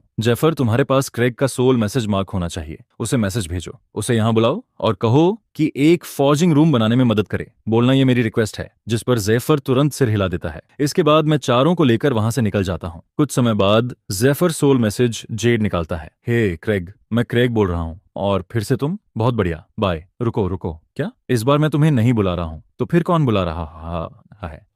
और कौन? वही अभी तुरंत यहाँ उसे फॉर्जिंग से जुड़ी मदद चाहिए, साथ में तुम्हें एक फॉर्जिंग रूम भी बनाना है। क्रेग तुरंत शक भरी आवाज में कहता है, फिर से मुझे बेवकूफ बनाने की कोशिश कर रहे हो? पिछली बार भी तुमने यही कहा था कि वह वापस आ गया है सिर्फ मुझे वहां घसीट कर ले जाने के लिए, और ऊपर से मैंने तुम्हारे लिए वेपन फोर्स भी किया था। तुम्हें लगता है मैं दोबारा इस जाल में फंस जाऊंगा? जिस पर जेफर तुरंत कहता है, इस बार सच में वह वापस आ चुका है। अगर मैं झूठ बोल रहा हूं तो मैं सबसे बड़ा बेवकूफ हूं, वो तो तुम पहले ही साबित कर चुके हो। यह सुनकर जेफर कुछ पल के लिए चुप हो जाता है, फिर वह कहता है, मुझ पर भरोसा नहीं है? फ्रॉस्टेड से पूछ लो, वह यहीं मेरे साथ है। जिस पर अगले ही पल फ्रॉस्ट की आवाज सुनाई देती है, यह सच है, वह सच में वापस आ चुका है। लेकिन दूसरी तरफ से तुरंत जवाब आता है, वाह जेफर, काफी चालाक हो गए हो। इस बार उसकी आवाज की नकल नहीं की, बल्कि फ्रॉस्ट को इस्तेमाल कर लिया। इंप्रेशन अच्छा था, लेकिन मैं फिर भी नहीं आ रहा। जिस पर फ्रॉस्ट तुरंत हंस पड़ती है, हिम्मत है तो खुद आकर मिल लो। और अगले ही पल कनेक्शन कट जाता है। उधर डीमन रियलम के पूर्वी बंजर इलाके के ऊपर आसमान में खड़ा मैं अपने आसपास के परिचित नजारों को देख रहा होता हूँ। मेरे होंठों पर हल्की मुस्कान आ जाती है। यहीं से सब शुरू हुआ था। यही वह जगह थी जहां मैं पहली बार डीमन रियलम का सबसे ताकतवर इंसान बना था। यहीं मुझे सेलेस्टियल स्लेइंग ब्लैक फ्लेम मिली थी, जो एक ग्रैंड एम्परर को भी एक ही पल में खत्म कर सकती थी। इसके बाद मैं चारों की तरफ मुड़ता हूँ। इस बार मेरा एक्सप्रेशन पूरी तरह गंभीर हो चुका था। अब ध्यान से सुनो, सब लोग मेरे पास ही रहोगे। अंदर और गहराई में जाने के बाद कोई भी मेरी एनर्जी बैरियर से बाहर नहीं जाएगा। वहां की डिमोनिक फ्लेम्स तुम्हें जिंदा निगल जाएंगी। इसके बाद मैं एलआरए को अलग बुलाता हूँ। एलआरए, अपनी छोटी बहन पर नजर रखना, उसे कहीं भागने मत देना। लेकिन इससे पहले कि एलआरए कुछ कहे, मोची तुरंत बोल पड़ती है, चिंता मत करो, मैं बिल्कुल गुड गर्ल बनकर रहूंगी। चारों में से सेना सबसे अच्छी तरह जानती थी कि स्काईफॉल एबिस कितना खतरनाक है। कई पीक ग्रैंड एम्परर्स यहाँ अपनी जान गंवा चुके थे। इसके बाद मैं बिना कुछ कहे चारों को अपनी शक्ति से घेर लेता हूँ, और अगले ही पल हम रोशनी की एक किरण की तरह नीचे की ओर गिरने लगते हैं। दूर से यह देखकर कई लोग हैरान रह जाते हैं, ये लोग क्या कर रहे हैं? सीधे स्काईफॉल एबिस के सेंटर में उड़कर जा रहे हैं। क्या इनका दिमाग खराब हो गया है? लेकिन मैं जरा भी नहीं रुकता, उल्टा मेरी स्पीड और बढ़ जाती है। पलक झपकते ही मैं सभी को लगभग 3 मील की गहराई तक ले आता हूँ, जिस पर मैं अपना हाथ आगे बढ़ाता हूँ, और अगले ही पल 30 फीट के रेडियस में एक विशाल लाइट शील्ड बन जाता है। यहीं रहकर कल्टीवेट करो। मैं और नीचे मटेरियल्स ढूंढने जा रहा हूँ। किसी भी हालत में इस शील्ड से बाहर मत निकलना। अगर कोई आसपास आ भी जाए तो उसे इग्नोर करना, चाहे वह कितना भी ताकतवर क्यों न हो, वह तुम्हें छू भी नहीं पाएगा। ठीक है डैड, मोची यहीं वेट करेगी। यह कहकर मैं और गहराई में उतर जाता हूँ। अपनी पिछली पीक स्ट्रेंथ पर भी मैं सिर्फ 35 मील नीचे तक पहुंच पाया था, लेकिन अब जब मैं वापस आया हूँ, मेरा इरादा बिल्कुल नीचे तक पहुंचने का था, और जितना ज्यादा हो सके स्काईफॉल डिवाइन गोल्ड इकट्ठा करने का भी। कुछ ही पलों में मैं 25 मील की गहराई पार कर जाता हूँ, और तभी मुझे कुछ अनएक्सपेक्टेड दिखाई देता है। एक महिला जिसकी एरे आर्ट्स पर पकड़ बेहद असाधारण थी। मैं उसे बस एक झलक भर देखता हूँ और उसके आगे निकल जाता हूँ। उसी समय वह महिला अपने पास से गुजरी काली रोशनी को फील करती है। असंभव, इस गहराई तक कोई ऐसे कैसे उड़ सकता है? लेकिन तब तक मैं आगे निकल चुका था। कुछ देर बाद मैं 35 मील की गहराई तक पहुंच जाता हूँ। यही वह जगह थी जहां पिछली बार मैंने सारा स्काईफॉल डिवाइन गोल्ड निकाल लिया था। मैं नीचे की तरफ देखता हूँ। अब देखते हैं कि पिछली बार से दोगुनी ताकत के साथ मैं कितना नीचे जा सकता हूँ। 2.5 मिनट बाद मैं 45 मील की गहराई तक पहुंच जाता हूँ। इस दौरान मैं स्काईफॉल डिवाइन गोल्ड के 2 विशाल टुकड़े भी इकट्ठा कर चुका था। मैं नीचे झांकता हूँ। लगता है यह एबिस लगभग 50 मील पर खत्म होता है, लेकिन दोगुनी ताकत अब कम पड़ने लगी है। शायद अब मुझे 3 गुना ताकत इस्तेमाल करनी होगी। अगले ही पल मेरी कल्टीवेशन पावर 3 गुना बढ़ जाती है, और तुरंत पहले वाला दबाव गायब हो जाता है। रॉ पावर से बेहतर कुछ नहीं। करीब 15 मिनट बाद मैं स्काईफॉल एबिस के बिल्कुल तल तक पहुंच जाता हूँ, और वहां का नजारा देखकर मेरी आंखें चमक उठती हैं। सबसे नीचे बीचों बीच एक विशाल स्काईफॉल डिवाइन गोल्ड का टुकड़ा तैर रहा था। इतना बड़ा टुकड़ा कि उससे अनगिनत चीजें फोर्स की जा सकती थीं। मैं उसके पास पहुंचकर ध्यान से देखने लगता हूं, लेकिन तभी मुझे कुछ अजीब दिखाई देता है। उसके बिल्कुल सेंटर में एक अर्ध पारदर्शी एनर्जी मास धड़क रहा था, मानो उसके अंदर कोई जीवित चीज मौजूद हो। तो इसके अंदर सच में कोई जीवित प्रेजेंस है? और तभी वह एनर्जी मास अचानक मेरे ऊपर एक भयानक फोर्स ब्लास्ट छोड़ देता है। मैं हल्का सा मुस्कुराता हूँ। तो छोटा सा जीव जिंदा भी है और काफी गुस्सैल भी। मैं एक हाथ उठाता हूँ और वह फोर्स ब्लास्ट पल भर में बिखर जाता है। चलो देखते हैं तुम आखिर हो क्या। जिज्ञासा में मैं उसके और करीब जाने लगता हूँ, लेकिन हर कदम के साथ वह एनर्जी मास और ज्यादा शक्ति छोड़ता है, मानो पूरी कोशिश कर रहा हो कि मैं उसके पास न पहुंचूं। काफी जिद्दी हो, लेकिन क्या सच में लगता है कि तुम मुझे नुकसान पहुंचा सकते हो? आखिरकार मैं उसके बिल्कुल सामने पहुंच जाता हूँ और ब्लैक फ्लेम को उसके ऊपर रख देता हूँ, जिस पर वह एनर्जी मास तुरंत शांत हो जाता है। पहले भी जब मैं स्काईफॉल डिवाइन गोल्ड इकट्ठा करता था, तब सेलेस्टियल स्लेइंग ब्लैक फ्लेम से उसे न्यूट्रलाइज करना पड़ता था, लेकिन आज तक मुझे नहीं पता था कि यह चीज आखिर है क्या। इसे साथ ले चलता हूँ, शायद किसी और को इसके बारे में कुछ पता हो। उधर 3 मील नीचे वही महिला जिसे मैंने 25 मील की गहराई पर देखा था, लाइट शील्ड के सामने खड़ी थी।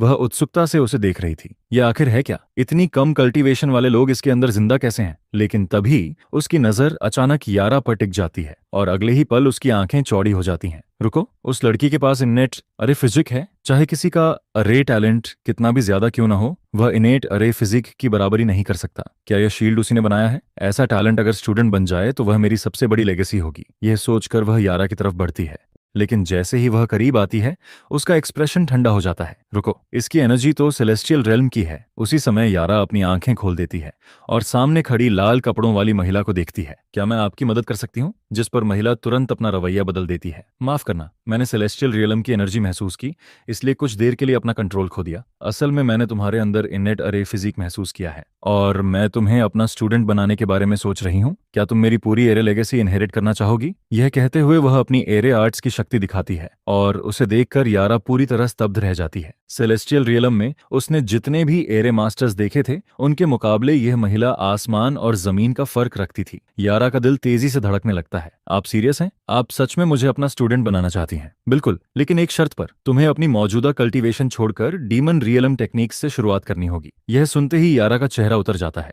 लेकिन तभी एलारे तेज आवाज में उसे पुकारती है। यारा कुछ देर सोचती है। क्या केन के वापस आने तक इंतजार कर सकती हैं? वह कब लौटेगा? और ये शील्ड क्या तुमने बनाया है? वह किसी काम से गए हैं? जल्दी ही वापस आ जाएंगे। और शील्ड उनकी बनाई हुई है? यह सुनते ही लाल कपड़ों वाली महिला चौंक जाती है। इतना असाधारण अरे उसने अपनी जिंदगी में कभी नहीं देखा था। उसका नाम एम्बर था, डीमन रेल्म की सबसे ताकतवर अरे मास्टर। जिज्ञासा में वह शील्ड को छू लेती है और अगले ही पल एक भयानक शक्ति उसके ऊपर टूट पड़ती है। एम्बर तुरंत अपनी सबसे मजबूत डिफेंस एक्टिवेट कर देती है, लेकिन एम्परर ऑरा के टकराते ही आसमान और जमीन दोनों अंधेरे में डूब जाते हैं। कुछ ही सेकंड में वह अपनी सीमा तक पहुंच जाती है। उसके दिल में पछतावा भर जाता है और तभी उसके पीछे एक फिगर प्रकट होता है। मैं शांत लेकिन ठंडी आवाज में पूछता हूँ, ब्लेड से तुम्हारा क्या रिश्ता है? डेमन रियलम के सबसे बड़े अरे मास्टर, क्या तुम उसकी स्टूडेंट हो? एम्बर अपनी आखिरी बची हुई ताकत से जवाब देती है, नहीं, वह मेरा जूनियर है। जैसे ही यह शब्द उसके मुंह से निकलते हैं सारा दबाव गायब हो जाता है, जिस पर मैं शांत आवाज में कहता हूँ, अगर तुम उसकी सीनियर हो और अभी मैंने तुम्हारे अंदर कोई हॉस्टिलिटी महसूस नहीं की तो मैं तुम्हें जिंदा छोड़ देता हूँ। एम्बर आखिरकार राहत की सांस लेती है, लेकिन जब वह सिर उठाकर मुझे देखती है तो तुरंत जम जाती है। ये वही इंसान है जिसे मैंने 25 मील की गहराई पर देखा था। इसके बाद मैं LRA के पास जाता हूँ और उससे पूरी कहानी सुनता हूँ। सब समझने के बाद मैं यारा की तरफ मुड़ता हूँ। अगर तुम इन्हें अपना मास्टर बनाना चाहती हो तो तुम्हें अपनी कल्चरेशन छोड़ने की जरूरत नहीं होगी। मेरे पास एक तरीका है। यारा कुछ देर चुप रहती है। मैं चाहती तो हूँ, लेकिन मैं हमेशा के लिए यहाँ नहीं रह सकती। मैं तुरंत समझ जाता हूँ कि वह असल में किस बात को लेकर परेशान है। अगर तुम सार्फेन और नॉक्स की वजह से रुक रही हो तो रुकना बंद कर दो। सार्फेन के लिए सबसे महत्वपूर्ण चीज पावर है। अगर तुम उसे कहो कि तुम यहाँ और ताकतवर बनना चाहती हो तो वह मान जाएगी। और जहां तक नॉक्स की बात है, उसे मैं छोड़ देता हूँ। हालांकि मेरे मन में एक और वजह भी थी। अगर यारा यहाँ रहती है तो बच्चों का ध्यान रखने वाला एक भरोसेमंद इंसान और मिल जाएगा। कुछ देर सोचने के बाद यारा आखिर कहती है, मुझे थोड़ा सोचने दो, वैसे भी अभी वापस जाने की कोई जल्दी नहीं है। उधर एम्बर एक तरफ खड़ी सब देख रही थी। उसका सिर झुका हुआ था और अंदर ही अंदर वह खौल रही थी। स्टूडेंट तो मैं बनाने आई थी, लेकिन यहाँ कोई मुझसे पूछ तक नहीं रहा। जब एम्बर आखिरकार सिर उठाती है तो वह देखती है कि मैं पहले से उसके सामने खड़ा हूँ। हम शैडो सिटी की तरफ जा रहे हैं, साथ चलोगी? जिस पर एम्बर तुरंत सिर हिलाकर हाँ कहती है। और मेरी राय में तुम्हारी अरे आर्ट्स उस बूढ़े ब्लेड से कहीं ज्यादा पावरफुल हैं। फिर उसने कभी तुम्हारा जिक्र मुझसे क्यों नहीं किया? जिस पर वह हल्की मुस्कान के साथ कहती है, तुम्हें अब तक पता चल ही गया होगा, मेरा जूनियर हमेशा स्पॉटलाइट में रहना पसंद करता है। उसे डर रहता है कि कहीं मैं डीमन रियलम की नंबर 1 अरे मास्टर वाली उसकी पोजीशन न छीन लूं, इसलिए वह मेरे बारे में कभी किसी से कुछ नहीं कहता। इसके बाद वह आगे कहती है, वैसे भी मैं हमेशा अपनी रिसर्च में इतनी बिजी रही कि फेम की कभी परवाह ही नहीं की। यह सुनकर मैं पूरी तरह स्पीलेस रह जाता हूँ। वह बेशर्म बूढ़ा आदमी मेरी सोच से भी ज्यादा खराब निकलता है। आधे घंटे बाद मैं शैडोवेल सिटी के कोर्टयार्ड में वापस पहुंचता हूँ। जैसे ही मेरी नजर क्रेग पर पड़ती है, मेरे चेहरे पर तुरंत मुस्कान आ जाती है। क्रेग, तुम सच में आ गए? जिस पर क्रेग कहता है, सच कहूं तो मुझे अभी तक यकीन नहीं हो रहा। शुक्र है फ्रॉस्ट ने खुद मुझे सोल मैसेज भेजा, वरना मैं ये सब मिस कर देता। फिर जेफिर बोलता है, मैंने इस जिद्दी बूढ़े आदमी को बताया था कि तुम वापस आ गए हो, लेकिन यह किसी भी हालत में यकीन करने को तैयार नहीं था। जिस पर क्रेग पूरी मासूमियत से कहता है, तुम्हें नहीं पता जेफिर कितनी बार झूठ बोल चुका है। मेरे पास कोई और ऑप्शन ही नहीं था। यह सुनकर मैं ऑकवर्ड तरीके से हंस देता हूँ। तभी मोची दौड़ती हुई आती है। डैड, ये कौन है? मैं जवाब देता हूँ, इनका नाम क्रेग है, ये मेरे पुराने दोस्त हैं, तुम इन्हें जो चाहो बुला सकती हो। लेकिन मेरी बात पूरी भी नहीं होती कि मोची सीधे क्रेग की तरफ मुड़कर जोर से चिल्लाती है, ग्रैंडपा क्रेग। जिस पर मैं पूरी तरह चुप हो जाता हूँ, जबकि क्रेग भी बुरी तरह हक्का बक्का रह जाता है। ये तुम्हारी बेटी है? साइड में खड़ी एलरा भी तुरंत बोल पड़ती है। ग्रैंडपा। दोनों का ये डबल अटैक पड़ते ही क्रेग पूरी तरह ढेर हो जाता है। फिर वह जोर से हंसते हुए कहता है, हाँ हाँ हाँ, तुम दोनों कमाल हो। ग्रैंडपा क्रेग को तो ये भी नहीं पता था कि तुम लोग एग्जिस्ट करती हो। मैं तुम्हारे लिए कोई प्रॉपर गिफ्ट नहीं लाया तो इसकी भरपाई कर देता हूँ। इसके बाद वह 2 शानदार स्वॉर्ड निकालता है। ये मेरी सबसे बेहतरीन 10th टियर सोर्ड्स हैं। इन्हें ग्रैंडपा क्रेग की तरफ से वेलकम गिफ्ट समझो। मैं अपनी दोनों बेटियों की तरफ देखता हूँ जो अभी भी हिचकिचा रही होती हैं, जिस पर मैं कहता हूँ, ले लो। लेकिन तभी मेरे चेहरे पर शरारती मुस्कान आ जाती है। वैसे एक एक से काम नहीं चलेगा, अच्छी चीजें ज्यादा हों तो और बेहतर होता है ना? वे दोनों ग्रैंडपा भी फ्री में नहीं आए थे, क्यों ना 2 और मांग लें ताकि यारा और सेना को भी दे सकें। हाँ हाँ, जितनी चाहो ले लो। तुम्हारे ग्रैंडपा के पास हर चीज की भरमार है, खासकर वेपन्स की। यह सुनते ही मोची और लरा खुशी से बोल उठती हैं, थैंक यू ग्रैंडपा क्रेग। जिस पर क्रेग की मुस्कान और भी चौड़ी हो जाती है। ये देखकर फ्रॉस्ट और जेफर दोनों पूरी तरह स्टंडेड रह जाते हैं। ये वही कंजूस बूढ़ा आदमी है जो आज ऐसा बिहेव कर रहा है। जब मेरी बेटियां अपने नए वेपन्स संभाल लेती हैं, तब मैं क्रेग को एक तरफ ले जाता हूँ। इस बार मैंने तुम्हें यहाँ बुलाने की सबसे बड़ी वजह किसी से मिलवाना है। ये होल है सेलेस्टियल रियलम से मेरा अच्छा दोस्त। क्या तुम दोनों ने बात कर ली? जिस पर क्रेग तुरंत सीधा खड़ा हो जाता है, हमने बस छोटा सा इंट्रोडक्शन किया है। फिर मैं कहता हूँ, मुझे तुम्हारी जरूरत है। होल के लिए कुछ आइटम्स फोर्स करो और अपना एक्सपीरियंस भी उसे पास ऑन करो, कोई प्रॉब्लम नहीं। लेकिन तभी उसके दिमाग में कुछ क्लिक करता है। रुको, तुम्हें फॉर्जिंग करवानी है? इसका मतलब तुम्हें फिर से कोई रेयर मटेरियल मिल गया? एक मास्टर फॉर्जर के लिए मिस्टीरियस मटेरियल से ज्यादा एक्साइटिंग और कुछ नहीं होता। जिस पर मैं जवाब देता हूँ, इस बार काफी कुछ मिला है, देखो इससे क्या बना सकते हो। यह कहते हुए मैं स्काईफॉल डिवाइन गोल्ड का पूरा ढेर बाहर निकाल देता हूँ। इसे देखते ही क्रेग की आंखें चमक उठती हैं। आज के बाद मैं सिर्फ दुनिया का सबसे महान फॉगर नहीं रहूंगा, मैं इतिहास का सबसे महान फॉगर बन जाऊंगा। ऐसा स्टैंडर्ड जिसे कोई कभी पार नहीं कर पाएगा। जिस पर मैं संतुष्ट होकर सिर हिला देता हूँ। पहले की तरह पहले हिसाब लगाओ कि कितने आइटम्स फोर्स हो सकते हैं, फिर ब्लूप्रिंट्स लेकर आना, उसके बाद मैं चुनूंगा। इसके बाद मैं यारा और एम्बर के पास पहुंचता हूँ। तुम दोनों आराम से बात कर लो। जिस पर सेराफिन गहरी सांस लेकर कहती है, मैं यहाँ हमेशा के लिए रहना चाहती हूँ। स्काईफॉल एबिस में यारा अभी तक फैसला नहीं कर पाई थी, लेकिन एम्बर से बात करने और मोची से 10th टियर स्वॉर्ड मिलने के बाद उसका फैसला पूरी तरह बदल चुका था। दूसरी तरफ सेराफिन गहरी सांस लेकर तुरंत नॉक्स को सोल मैसेज भेजती है, वहां क्या चल रहा है? यारा किसी खतरे में तो नहीं है? जिस पर जवाब आता है, बिल्कुल नहीं, बल्कि इसका उल्टा हुआ है। मुझे एक ऐसा ब्रेक थ्रू मिला है जो मेरी पूरी जिंदगी बदल सकता है। केन की मदद से मैंने इनेट अरे फिजिक अवेकन कर लिया है। ये शब्द सुनते ही नॉक्स, रेन और टो वहां पहुंच जाते हैं। जैसे ही सब लोग इनेट अरे फिजिक का नाम सुनते हैं, पूरा माहौल शांत हो जाता है। क्या तुम सच कह रही हो? इनेट अरे फिजिक, क्या वो सिर्फ लेजेंड्स में मौजूद नहीं था? मैं पूरी तरह श्योर हूँ। जिस पर यारा पूरी कहानी शुरू से आखिर तक उन्हें बताती है। यह सुनते हुए सेराफीन की भौहें और सिकुड़ती जाती हैं। ये सब कुछ जरूरत से ज्यादा कन्वीनियंट लग रहा है, और ये महिला भी उसी इंसान की सीनियर निकलती है जिसे केन जानता है। जिस पर यारा कड़वी मुस्कान के साथ कहती है, ये सब केन की वजह से है, और सच कहूं तो मुझे भी ये बात हाल ही में पता चली। वह कुछ पल रुकती है। किसने सोचा था कि मेरा फॉर्मर ब्रदर इन लॉ वही legendary eternal night demon emperor निकलेगा? जिस ऊंचाई तक पहुंचने के लिए सेराफेन ने पूरी जिंदगी मेहनत की, केन तो उससे भी कहीं ऊपर से अपनी जर्नी शुरू करता है। तभी नोक्स, जो हमेशा केन की बुराई करता आया है, बोल पड़ता है, उसमें इतना खास क्या है? वह डीमन रियलम का सिर्फ एक पीक ग्रैंड एम्परर है। एक दिन सेराफेन उसे पार कर जाएगी, वह इटर्नल नाइट डीमन एम्परर के बराबर खड़ी होगी। यह सुनकर यारा के इमोशंस बेहद कॉम्प्लिकेटेड हो जाते हैं। बेहतर होगा कि वह सच्चाई न बताए, वरना सेराफीन का पूरा विश्वास उसी पल टूट जाएगा। इसलिए वह सिर्फ इतना कहती है, केन यहाँ बेहद पावरफुल है। जिस पर नॉक्स बेचैन होकर कहता है, रुको यारा, क्या उस आदमी ने तुम्हारे दिमाग के साथ कुछ किया है? तुम उस पर इतना भरोसा कैसे कर सकती हो? यह सुनते ही यारा फट पड़ती है। मुझे अच्छी तरह पता है केन कैसा इंसान है। साफ सुन लो, अगर तुमने उसके बारे में एक और बुरा शब्द कहा तो मेरा कोई भाई नहीं है। मामला बिगड़ता देखकर सेराफिन तुरंत बीच में बोलती है, यारा शांत हो जाओ, अभी के लिए इसे यहीं छोड़ते हैं, इस बारे में बाद में फिर बात करेंगे। यह कहकर वह सोल मैसेज खत्म कर देती है, लेकिन यारा उसकी सोच समझ जाती है और तुरंत होल को मैसेज भेजती है। सेलेस्टियल रियलम में कुछ गड़बड़ है, लेकिन होल को जवाब नहीं देता। जिस पर नॉक्स दांत भींचते हुए कहता है, कुछ न कुछ जरूर गलत है। फिर वह कहता है, रुको मैं दोबारा कोशिश करता हूँ, शायद वह बिजी होगा। तभी पूरे समय चुप बैठा रेन अचानक बोलता है, मॉम, मुझे लगता है यारा सच कह रही है, डैड ऐसे इंसान नहीं है। जिस पर नोक्स ठंडी आवाज में कहता है, रेन, ये मत समझो कि तुम अपने पिता को जानते हो। तुम्हारी माँ के अलग होने से पहले क्या तुमने कभी सोचा था कि वह डीमन रियलम से है? यह सुनकर रेन चुप हो जाता है, लेकिन तभी सोल मैसेज अचानक एक्टिवेट हो जाता है। सेराफिन, इतनी जल्दी क्या है? कुछ काम था? हाँ, मुझे सिर्फ एक बात कंफर्म करनी है। मेरी बहन अचानक वहां हमेशा के लिए रहने की बात कर रही है। इसके बाद सेराफेन यारा से सुनी हुई पूरी बात दोबारा होल को बताती है। क्या यह सब सच है? जिस पर होल तुरंत बोल पड़ता है, एक एक शब्द सच है, चिंता मत करो, तुम्हारा एक्स यहाँ डरावनी हद तक पावरफुल है, और कुछ अगर नहीं तो मुझे वापस काम पर जाना है। यह सुनकर सेराफीन के अंदर बेचैनी की लहर दौड़ जाती है। होल, क्या तुम सच में जो कह रहे हो वह सब सच है? जिस पर होल नाराज होकर कहता है, सेराफीन, ये मेरे साथ गलत है, मैंने तुमसे कब झूठ बोला? अगर भरोसा नहीं है तो मैसेज करने की जरूरत ही क्या थी? यह कहकर होल कनेक्शन काट देता है। दूसरी तरफ सेराफीन गहरी सोच में डूब जाती है। मैं इसे ऐसे नहीं छोड़ सकती, यारा को वापस आना होगा, चाहे सिर्फ एक बार के लिए ही सही। जिस पर नॉक्स आह भरते हुए कहता है, हालात देखकर तो नहीं लगता कि वह वापस आएगी। यहाँ तक कि होल भी। लेकिन सेराफीन उसकी बात बीच में ही काट देती है। सच्चाई जानने का सिर्फ एक तरीका है, उसे वापस बुलाओ और अपनी आंखों से देखो। अगर सब सच निकला तो हम उसे जाने देंगे। करीब 15 मिनट बाद यारा मुझे अकेले ढूंढ लेती है। केन, मैंने फैसला कर लिया है, मैं हमेशा के लिए यहीं रहने वाली हूँ। लेकिन सेराफीन को लगता है कि यह फैसला मेरा अपना नहीं है, इसलिए मुझे एक बार वापस जाना होगा। जिस पर मैं सिर हिलाता हूँ। यारा, तुम्हारा यहाँ रहना सबसे अच्छा आउटकम होगा, जाओ। तुम कब निकलना चाहती हो? अभी। मैं सिर हिलाता हूँ और एक ही वॉइड स्टेप में उसे डीमन रेल्म और सेलेस्टियल रेल्म की सीमा तक ले जाता हूँ। केन, यहाँ तक काफी है, ठीक है। जब सब खत्म हो जाए तो मुझे सोल मैसेज भेज देना। इसके बाद हम दोनों अलग अलग दिशाओं में चले जाते हैं। 1 घंटे बाद यारा अपनी बहन के सामने पहुंचती है, लेकिन वहां पहुंचकर वह देखती है कि हॉल में 2 अजनबी पहले से खड़े हैं।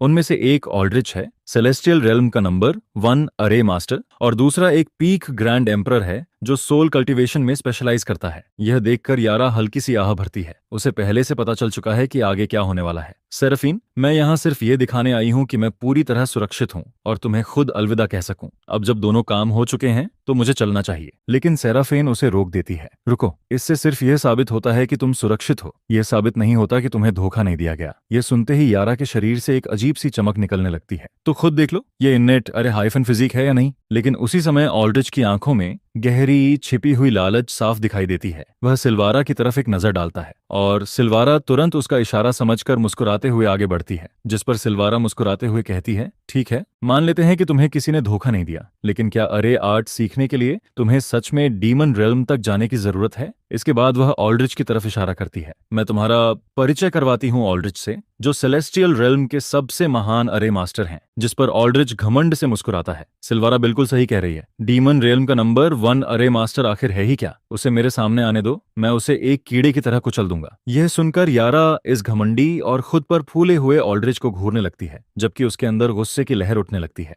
मुझे एक बार आपका सबसे पावरफुल अरे फॉर्मेशन देखने का मौका मिला था, लेकिन अगर उसकी तुलना डीमन रियलम वाले अरे फॉर्मेशन से की जाए तो सच कहूं वह उसके सामने काफी कमजोर पड़ता है। अगर मेरी बात से आपको बुरा लगा हो तो मैं माफी मांगती हूँ। यह सुनते ही अल्ड्रिक के चेहरे पर गुस्सा साफ दिखाई देने लगता है, लेकिन वह खुद को रोकता है। ठीक है, मैं किसी जूनियर के साथ बहस करने जितना नीचे नहीं गिरूंगा, लेकिन उम्मीद करता हूं कि भविष्य में तुम ऐसी बातें नहीं करोगी। जिस पर सिल्वारा समझ जाती है कि मामला उसके हाथ से निकल रहा है, इसलिए वह तुरंत बात घुमा देती है। ठीक है, अगर तुम सच में अपने फैसले को लेकर पूरी तरह श्योर हो तो कम से कम अपनी बहन को चैन से रहने दो।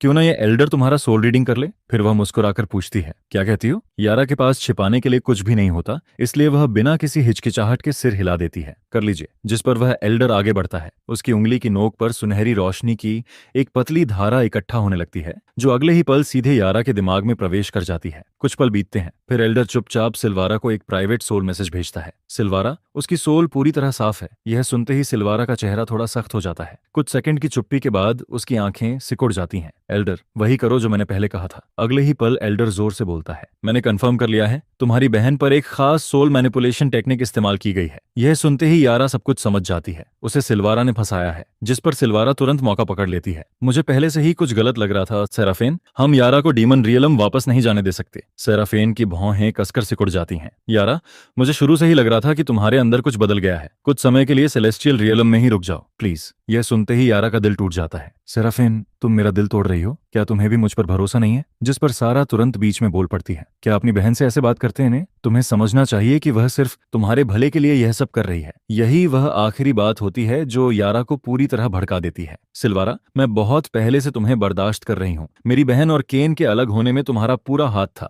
और अब तुम हमारे बीच भी दरार डालने की कोशिश कर रही हो। आखिर तुम्हारा मकसद क्या है? यह सुनते ही सारा का चेहरा काला पड़ जाता है। सेराफिन, यारा को देखो, वह सिर्फ कुछ दिनों के लिए डीमन रियलम गई थी और उसकी हालत देखो। अगर तुमने उसे वापस जाने दिया तो बाद में पछताओगी। जिस पर यारा अपना सारा गुस्सा बाहर निकाल देती है। तुम्हारी हिम्मत कैसे हुई ये कहने की कि मेरा सोल मैनिपुलेशन हुआ है? शायद तुम्हारे पूरे परिवार का हुआ होगा। यह सुनकर सेराफिन पूरी तरह जड़ हो जाती है। उसने कभी यारा को इस हालत में नहीं देखा था। यारा, तुम्हें सुनाई भी दे रहा है कि तुम क्या कह रही हो? जिस पर यारा बिना झिझक जवाब देती है, मुझे सब साफ सुनाई दे रहा है, क्योंकि आज से ज्यादा क्लियर माइंडेड मैं अपनी पूरी जिंदगी में कभी नहीं रही। इसके बाद वह मोची द्वारा दी गई स्वॉर्ड निकाल लेती है। अब मुझे समझ में आता है कि केन कैसा फील करता होगा। फिर वह स्वॉर्ड सीधा सिल्वारा की तरफ तान देती है। खुशकिस्मत हो कि मेरे पास केन जैसी पावर नहीं है, वरना आज तुम्हारा आखिरी दिन होता। जिस पर सारा तुरंत मासूम बनने का नाटक करती है। सेराफिन, तुम्हारी बहन पूरी तरह किसी स्पेल के असर में है, हमें इसे यहीं रोकना होगा। सेराफिन अपनी बहन को देखती है, जो अब उसे किसी अजनबी की तरह लगने लगी थी, और एक बार फिर वह सिल्वारा की बात पर विश्वास कर लेती है। वेपन नीचे रख दो, वरना जो आगे होगा उसके लिए मुझे दोष मत देना। ये शब्द यारा को पूरी तरह तोड़ देते हैं। अगले ही पल वह अपनी स्वॉर्ड अपनी ही गर्दन पर रख देती है। ठीक है, तुम लोग मुझे यहाँ रोकना चाहते हो, है ना? तो आज मैं यहीं मर जाती हूँ। यह देखकर सेराफिन के चेहरे का रंग उड़ जाता है। उसने कभी नहीं सोचा था कि उसकी अपनी बहन इतना बड़ा कदम उठा सकती है। वह कुछ करना चाहती है, लेकिन यारा सेक्रेड किंग रेल्म की कल्टीवेटर होती है, और उसके हाथ में वह भयानक सोड भी होती है। उसकी बांह का एक छोटा सा झटका सब कुछ खत्म कर सकता है। यारा, प्लीज शांत हो जाओ, हम बात करके इसे सुलझा सकते हैं। जिस पर यारा ठंडी आवाज में कहती है, अब कहने के लिए कुछ नहीं बचा, मेरी जिंदगी मेरी है, उसका फैसला भी मैं ही करूंगी। तभी नोक्स, जो अब तक यारा के जाने के खिलाफ था, अचानक आगे बढ़ता है। सेराफिन, मत हिलो, मैं यारा को सबसे ज्यादा जानता हूँ। मैं भी चाहता हूँ कि वह यहीं रहे, लेकिन इस तरह नहीं। सेराफिन के अंदर इमोशंस का तूफान चल रहा होता है। काफी देर बाद वह गहरी सांस छोड़ती है। ठीक है यारा, जाओ। जाने से पहले यारा आखिरी बार अपनी बहन की तरफ देखती है। मैं इस दरवाजे से बाहर जा रही हूँ और फिर कभी वापस नहीं आऊंगी। अगर तुम अभी भी मुझे अपनी बहन मानती हो तो मेरी बात पर विश्वास करो। सारा पर भरोसा नहीं किया जा सकता। इसके बाद वह सिल्वारा की तरफ मुड़ती है और उसे जलती हुई नजरों से घूरती है। मेरा इंतजार करना, जब मैं काफी स्ट्रांग हो जाऊंगी तो तुम्हारे लिए वापस आऊंगी। यह कहकर यारा एक टेलीपोर्टेशन अरे एक्टिवेट करती है, और अगले ही पल उसकी आकृति हवा में गायब हो जाती है।